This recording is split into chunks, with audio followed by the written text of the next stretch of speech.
Hi, I'm Jason Horejs, owner of Xanadu Gallery in Scottsdale, Arizona. Welcome to the Art Marketing Minute. Today's topic, the ingredients for making an art sale.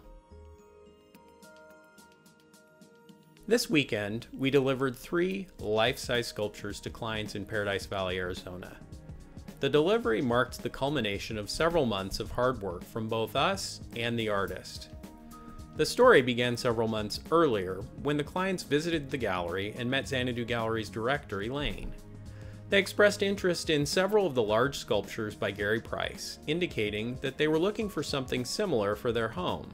The pieces we had in the gallery didn't meet their exact needs, so Elaine provided a copy of Gary Price's catalog of work and gathered their contact information.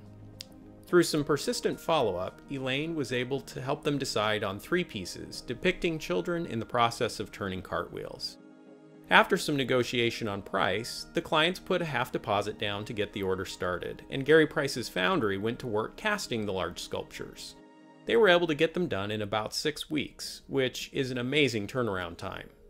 Last Saturday, Gary Price's patineur, Jeff, brought the sculptures to Scottsdale, and we delivered them to the client's home. The clients were extremely happy with their purchase, and the sculpture looked great in their yard. This sale illustrates some important elements that will be present in every art sale, and I want to briefly break them down and encourage you to think about what you can do to make sure you are pursuing each one of these elements so you can more effectively sell your art. The most important ingredient, and the one that you have the most direct control over, is the art itself. You have to have a great piece of art. Without the art, nothing else really matters. Second, you need to show that art in a location where qualified art buyers will see it. In order to buy art, an individual has to have obtained a certain degree of success in life, enough success to have discretionary income. In my experience, as people find this success, they gravitate to the finer things in life, including art. If you want to find a lion, you'll go to Africa, not Kansas. And if you want to find an art buyer, you'll go to a high-end retail environment. One of the single greatest challenges for an artist is finding venues to show their work that will attract these qualified art buyers. While this is a challenge, it's worth the effort and energy. You might have the greatest art in the world, but if the people who can afford to buy that work can't see it, they aren't going to buy.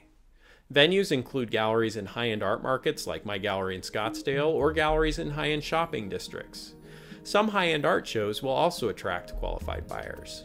And the internet is quickly becoming another important venue for selling art. So once you have a great piece of art and you are showing it in a good venue, the next important ingredient is, of course, the buyer. A buyer needs to be both interested and qualified to buy.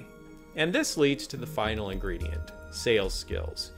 You or the salesperson who's interacting with the client needs to have the skill to guide the client from casual curiosity to serious interest, and then the skill to be able to close the sale, including the ability to negotiate when necessary. Once the sale is closed, it's critical to make sure that the logistical side of the sale is handled skillfully. Make sure that the artwork is delivered and installed for the client. Confirm that the client is satisfied. Send a thank you gift or thank you note. So there you have a very cursory glance at the ingredients required to generate art sales. I'll be talking about the individual ingredients in greater detail in future sessions, but it's important to always keep the big picture in mind so that you know what you're aiming for. So in closing, let's recap the ingredients to create an art sale. First, you need a great piece of art. Second, you need to be showing that art in a venue that will attract qualified buyers. Third, you need the qualified buyers. And finally, you need the sales skills to successfully guide the sale to a close, or you need a salesperson in place that can do this for you. Thanks for joining me for this Art Marketing Minute. Be sure to sign up for my email list so that you can get notifications about future Art Marketing Minutes right in your inbox. Click on the link in this video to join our mailing list, or visit red.blog.com. If you found this information helpful, please take a moment to share it on Facebook, Twitter, or your social media of choice using the link below. Thanks. See you next time.